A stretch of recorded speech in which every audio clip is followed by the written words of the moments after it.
항상 대한민국에 정확하고 빠른 소식을 알리기 위한 시스코크입니다. 구독과 좋아요는 영상 제작에 큰 힘이 됩니다. 대한민국과 군사동맹을 맺고 싶어하는 사우디 아라비아의 왕세자 빈살만이 한국산 무기를 구매하고자 접선 중인데요. 최근 중동 지역에서는 이스라엘과 하마스의 전쟁으로 인해 양측 사상자가 5,000명에 육박한 상황입니다. 우크라이나와 러시아의 전쟁에 이어 팔레스타인 무장정파 하마스가 이스라엘을 기습 공격함으로 인해 벌어졌는데요.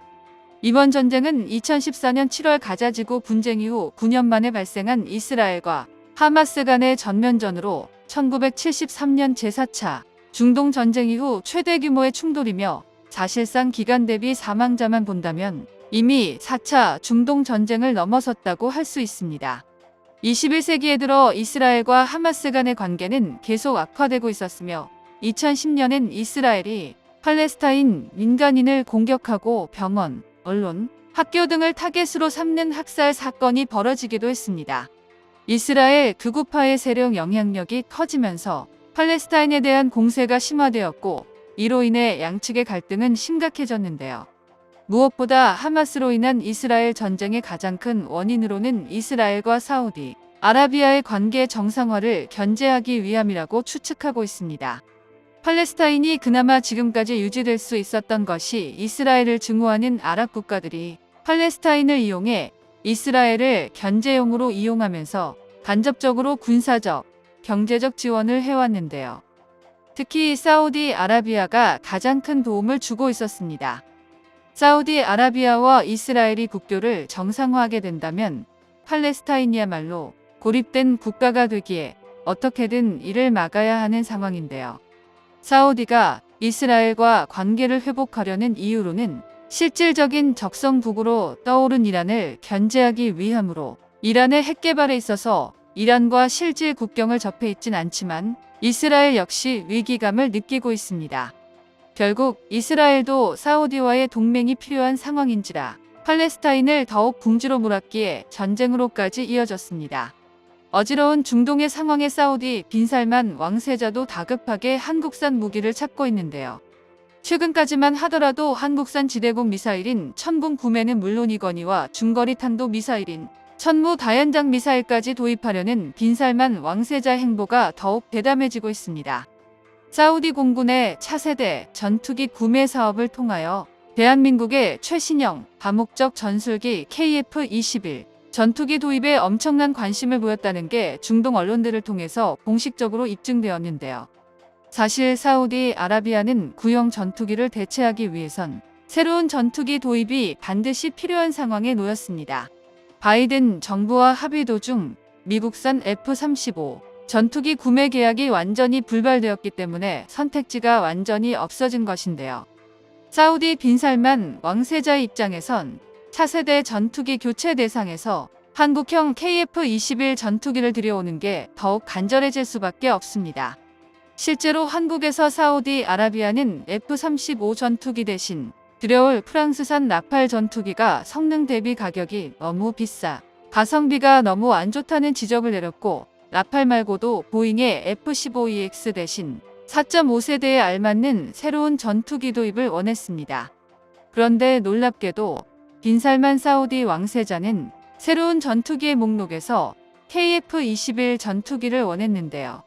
이에 대해 요르단 출신 중동 외교 전문가는 KF-21 전투기가 사우디 아라비아에서 성공한다면 훌륭한 성능과 첨단 소재들을 두루 갖춘 새로운 전투기로 명성을 널리 알릴 것이라면서 무엇보다도 동북아시아에 성장하는 강국 대한민국이 미국과 유럽, 러시아 같은 다른 나라의 외교적 관계에서 외교적 또는 정치적 앙금이 크게 없다는 게 무기 판매 해외 수출 부문에서 결정적인 강점이라고 소개했습니다. 또한 사우디 통합군 사령관 알사우디는 차세대 전투기 구매 계약과 관련해 최소 300대의 수량이 필요하다고 언급했는데요.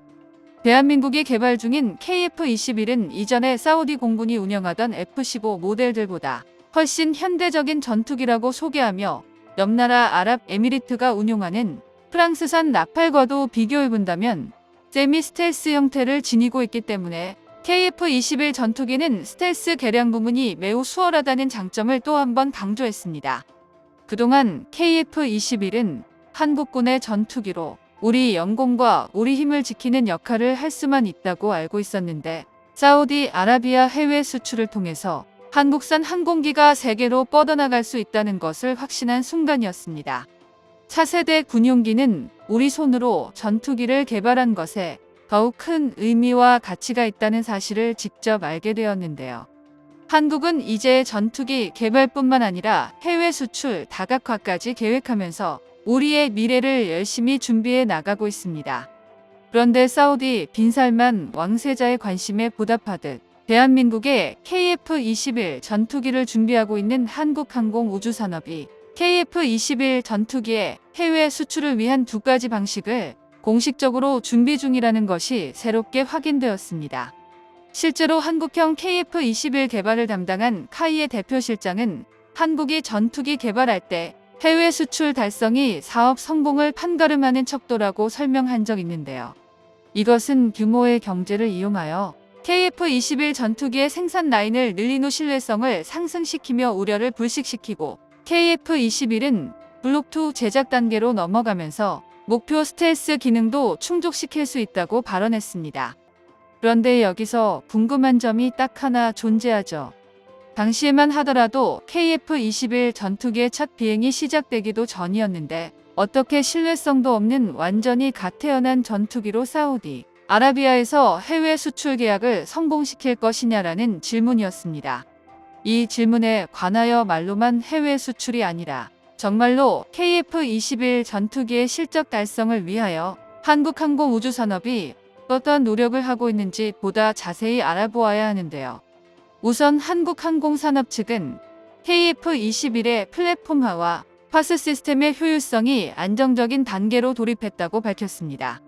폴란드에서 구매한 FA-50 전투기의 사례를 보듯 전투기를 개발하는 데엔 기술력도 중요하지만 생산력도 매우 중요시되는데요. 2026년까지 한국은 최대 100대 이상 생산, 그러니까 1년당 80대 이상의 전투기 생산량을 목표로 잡고 있습니다. 기존 계획 안에 있던 블록 1을 포함해 블록 3까지 총 400대 정도의 KF-21 전투기가 생산될 예정입니다. 생산성은 해외 수출의 가장 대표적인 지표인데요. 약 1000대 수출에 성공한 K9 자주포의 성공 사례를 보듯 KF-21 전투기는 플랫폼을 형성하려면 조립에 들어가는 부품과 생산 공장까지 모든 것이 효율적인 체계화를 설립해야 됩니다. 특히 사우디는 에이브람스 전차 등 미국산 무기를 주로 도입해서 사용한 경력이 있으 미국산 F-35 전투기는 5세대 스텔스 전투기란 특수성 때문에 미국 정부에서 수출을 불허했지만 KF-21 전투기는 4.5세대 세미 스텔스 형태로 도입이 충분히 가능할 것이라 예상되고 어지러운 중동의 상황은 한국산 무기가 빛을 볼 수 있을 것으로 보입니다. 정보가 도움되셨다면 구독과 좋아요 부탁드립니다. 이상 시스코크입니다.